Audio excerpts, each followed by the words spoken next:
we are. I was about to say, are we gonna play ball? Microphone says we're talking, so we're in business.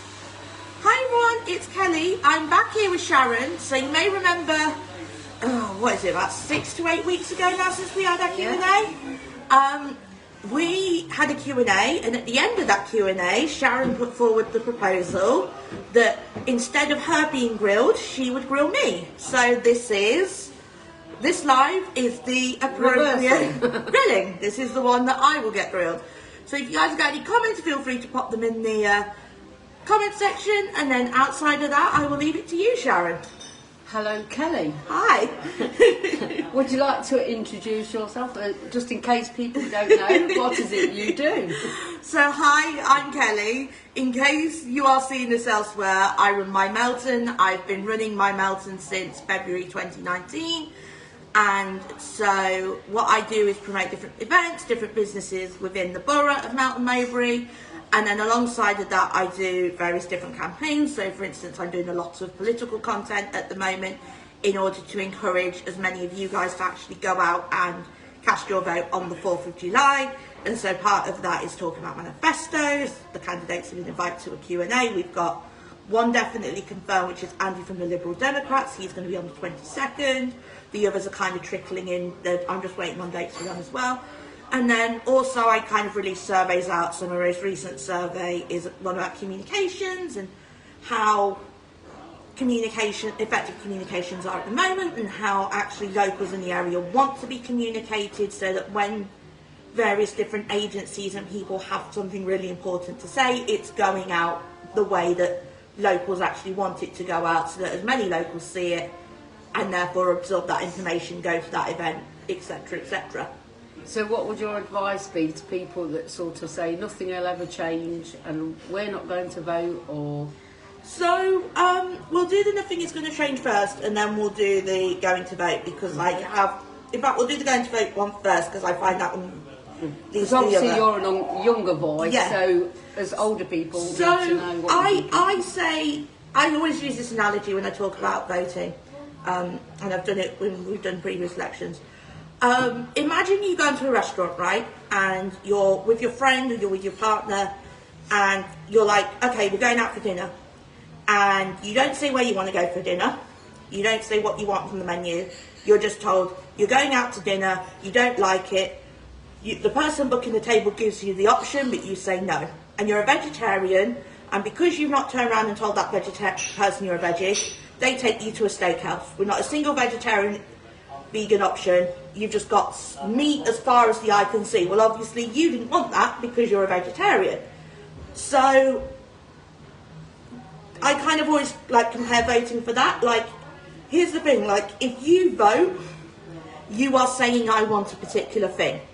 Okay. And therefore the appropriate parties in question, or independents in the case of, we've got mixture of both this year in the generals, will know exactly where to pitch it, what they want. Because you're noticing at the moment with certain parties, you guys may have seen it when I've done my manifesto breakdowns, that certain parties, and I'm being careful with my wording here because of impartiality, but certain parties are leaning towards a particular set of demographic of voters that are typically more likely to go out and vote, specifically your boomer and older demographics. A lot of those policies are more what they want and what they care about, as opposed to young adults and what young adults' issues are, what issues are important to teens, you know, because your 16, 17-year-olds, they're going to be the ones kind of able to register now, but from the next general, they'll be the ones kind of being able to have the say. You've obviously got,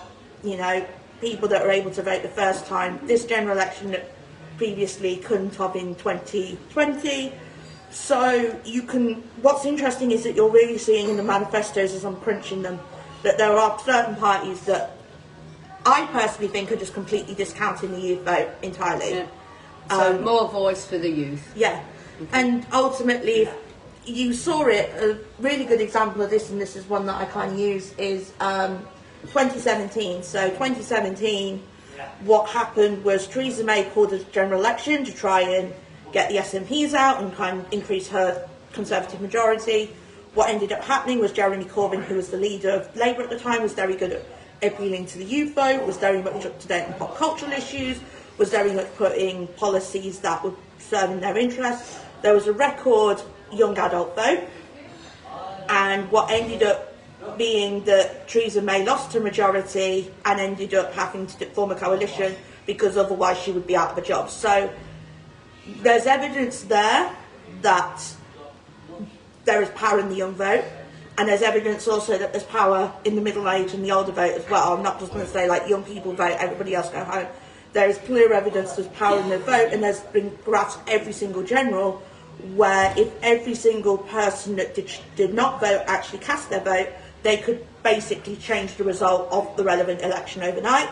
And I know when we covered locals, obviously you stood as councillor, as did a lot of independents, and one of the things that I saw when we were crunching the results was that people were gaining the councillor position literally by about 1, 2, 3 votes in certain wards. Certain wards, and ultimately those votes were kind of, I would argue, kind of dictated who now controls the council. So there's clear evidence there that your vote does matter and everybody should be voting. Do we have issues with our voting system? Well, that depends on who you ask. For those of you who aren't aware, we currently use first past the post. A lot of parties are kind of pushing towards proportional representation, specifically your smaller parties. So just to explain how that works for those of you guys that aren't as politically inclined, how first past the post works. So we are in the Melton and Syson constituency after the Greybound constituency boundaries have changed. So how it works in our case is everybody goes to polling booth on the 4th of July. After the 4th of July, all the votes get counted up. Candidate goes, oh, Fred Bloggs is the winner. Everyone give Fred Bloggs a clap. And then nothing is done with those remaining votes for the people that didn't vote for Fred. And then these are happening in all 650 constituencies across the UK. So ultimately, whoever gets the most in that constituency, they become an MP. The first party to get 50% plus 1, which is 326, gets to go to the King and be like, I want to form a government, please. Obviously, King Charles can't turn around and go, no, you can't. And then the leader of that party then becomes Prime Minister, and that's how it works. With proportional representation, how it works is everybody casts their vote, and then the allocation of MPs is based on the proportion of the vote. Now, here is an example of the difference between the two. The last MEP election we had before we left the EU was proportional representation. And it is the only election outside of the borough council ones that I can remember in my memory where the Tories did not win. In fact, in the case of the MEP election, our elected officials actually predominantly were from the Brexit Party. The Brexit Party in the first past the post would not have been able to win. You saw that in 2015 with Farage's UKIP, third most elected party in the UK at the time, but only became equivalent of 1 seat in Parliament because of the way first past the post works, which is why you're hearing a lot at the moment. I'm going to be doing a video about this probably next week. I need to script it and record it.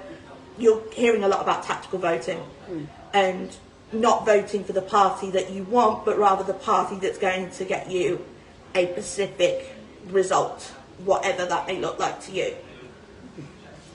So changing the subject slightly, do you think LGBT or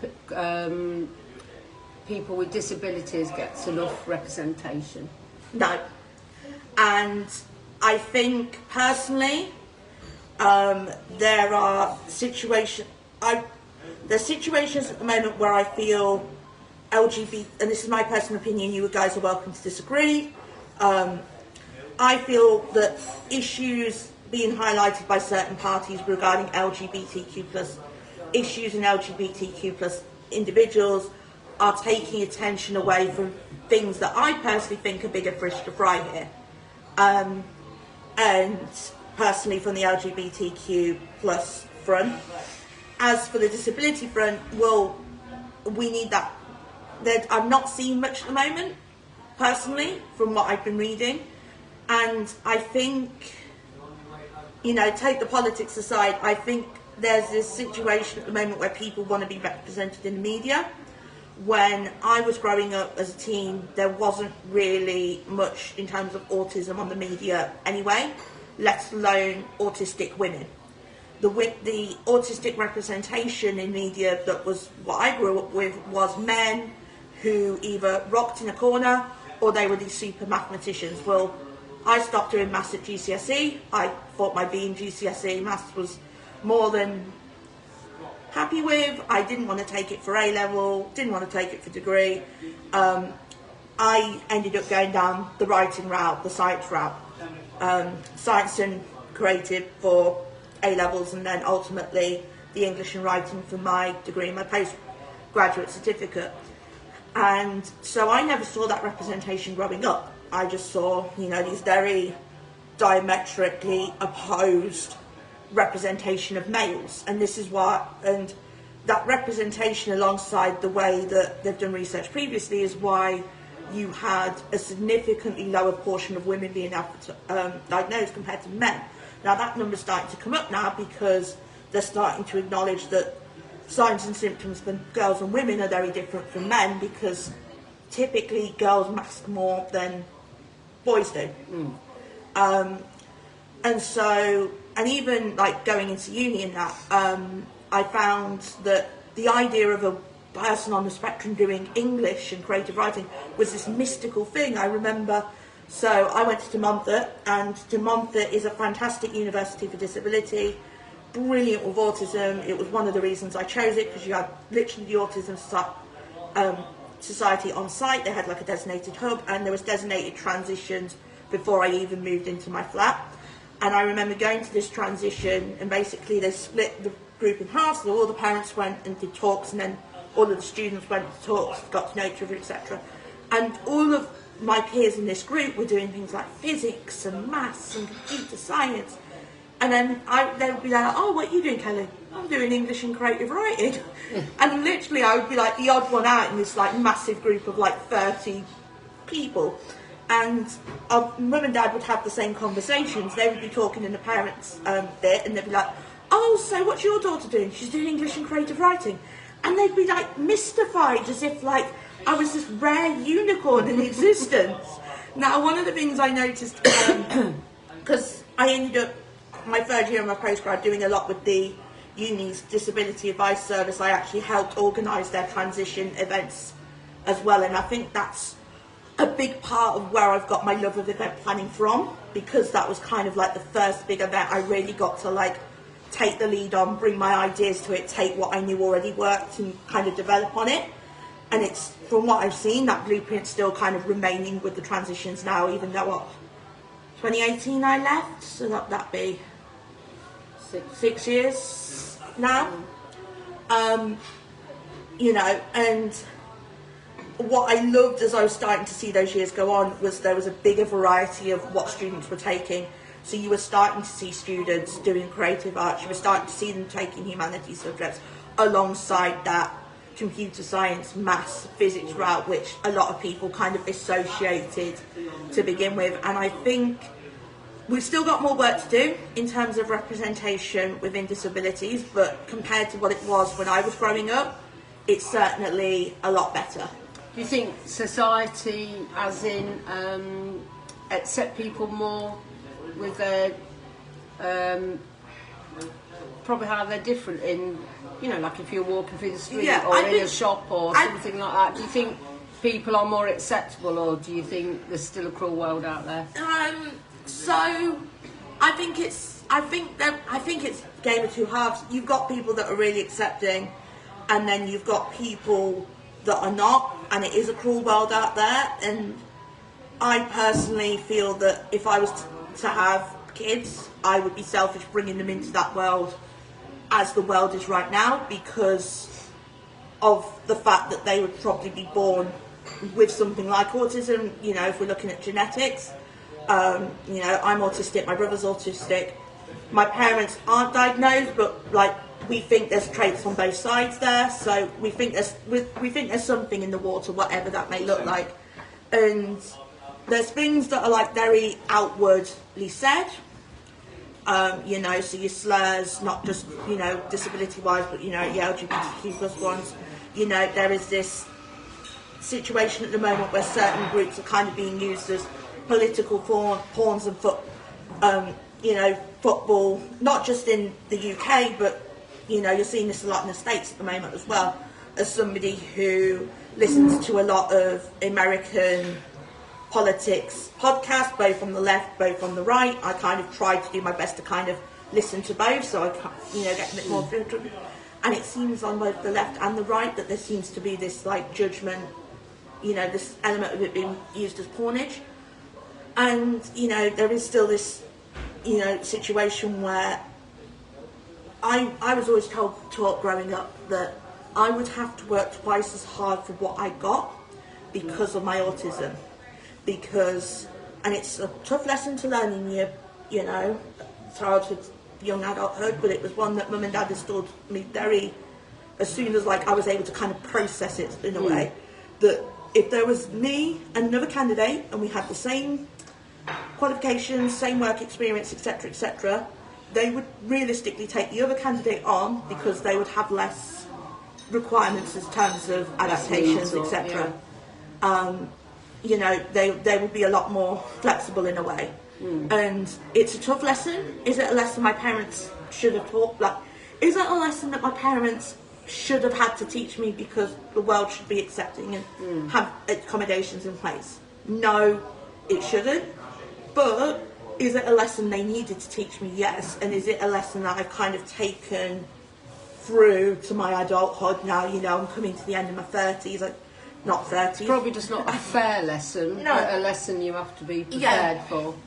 And my parents were always big grafters anyway. You know, Dad would be working, even now he's working all the hours under the sun in order to, you know, provide a roof over their head. Mum basically had to put her career on hold to bring me and Reese up. And even then was grafting there. You know, Reese and I were always taught to work hard, like from school, uni, work. You know, we were always kind of had that installed in.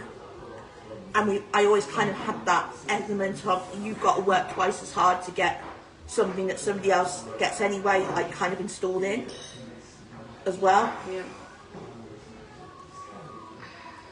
So I know quite a few people that feel like that, you know, have different disabilities and stuff like that. So it's a shame that anyone has to work twice as hard just because they've got a disability. Yeah, but I think also it's kind of helped in a way with my mime out and stuff, because it's taught me doing the mime out and for the time I have, that every little thing that I've got, all the, you know, the following I've got, the conversations I have, you know, PR lists, if I get invited on a PR list, etc.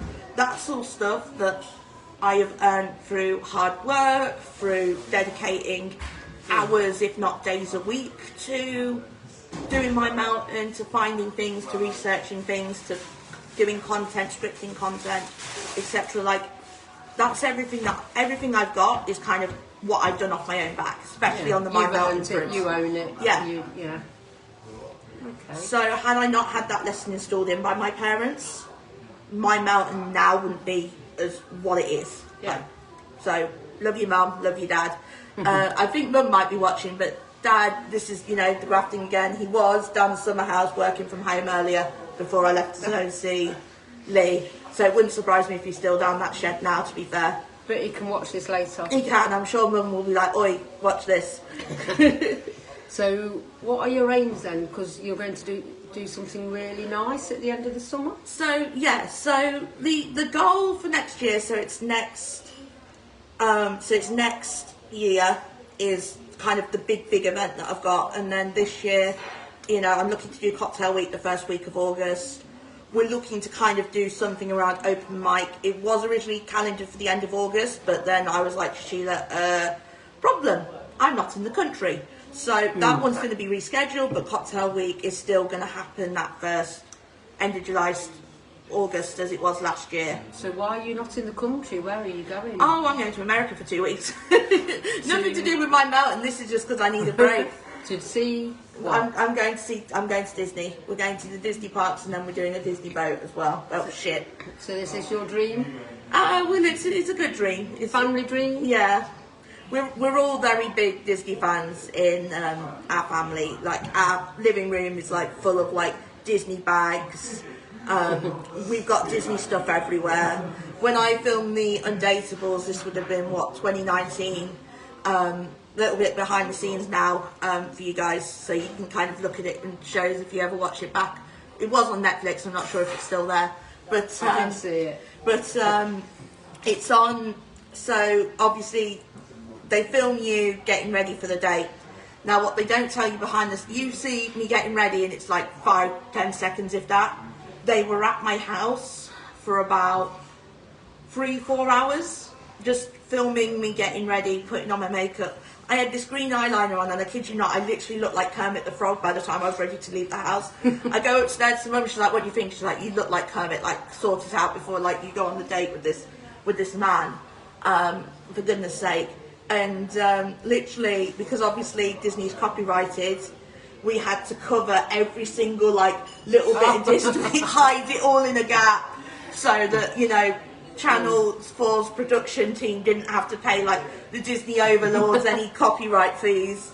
And literally it was like as soon as I stepped foot out of the house, it was like, release the banners, bring it all out. Get it back. But yeah, no, we're very big Disney fans. Lee could kind of take or leave Disney, so it'll be interesting to see what he thinks of it when he's actually out there. I love the man dearly, but I don't think he knows what he's let himself in for. He will do by the end of that 2 weeks.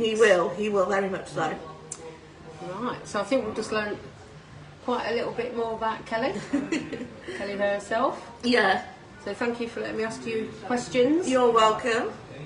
And watch this space. Yep, so the plan for the next, the end of next June is, the working title is Summer Soul Fest. So the vision, as you were, is that it's going to be whole town, stockyard, all the way down to the museum and everything in between, the parks, the markets, the businesses, the street. It's going to be a massive town celebration, because one of the things that I've noticed doing this for 5 years is that we have great things at the stockyard, we have great things within the town centre, but we've not had anything yet to kind of link everybody together. So I can give you a little sneaky peeky on the 1940s weekend. Go on. We are putting live singers on each street to encourage every street to bring their shops outside and properly celebrations of a big party. That's great, because I know that was one of the feedback I gave you when I gave you feedback about the event, was that there were certain streets that I felt could have a little bit of more love there, so it's great to see that feedback being taken on. So in return for us putting the singers there, the street has got to put their effort in to making that a party on the street. So you hear that, businesses? If you're watching right now, you're watching this back, start mind mapping your plans. Get your bunting out. Decorate your windows. I've noticed with the Green Week there's been some beautiful decorations, so something like that again would be great. So if we could do it for Green Week, we can do it for VE celebrations, because it's 80 years next May. So a bit like the big D-Day this last week that's just been. Let's give it our all. Big party, warm up, ready for June. Pretty much. So have you got any more questions to grill me? No, that is going to be it. So on that note then, folks, we are signing off. I'm going to go to Butterkiss now, and I'm going to go and pick up some things from it Too Good to Go Bag for some future content. Thank you for Esquires for letting us film in here today. You might see me later on, because I am going to try, I'm meeting with the lovely Olivia from Burning Woman, Burning Woman, for you guys who aren't aware, is a festival for women by women that's taking place in July. So I'm going to speak to her a little bit about 5:30 about what she's got planned, all the great things that they've got going on there. The plan is, barring my tech works, is to stream it. If not, I will record it and then upload that video onto there so you guys can see it as well. And something else on my list as well is I am going to speak to the team at Noisily and have a chat with them as well about their festival, because they've got great things as well. We've got a lovely summer, like lovely selection of festivals going on next month, from Hosenbury, then Noisley, then Burning Woman, and that takes up a good chunk of July then just on the festival calendar alone, and that's without all the other fantastic entertainment that we've got in store. Brilliant. So on that note, folks, we will see you later. Bye.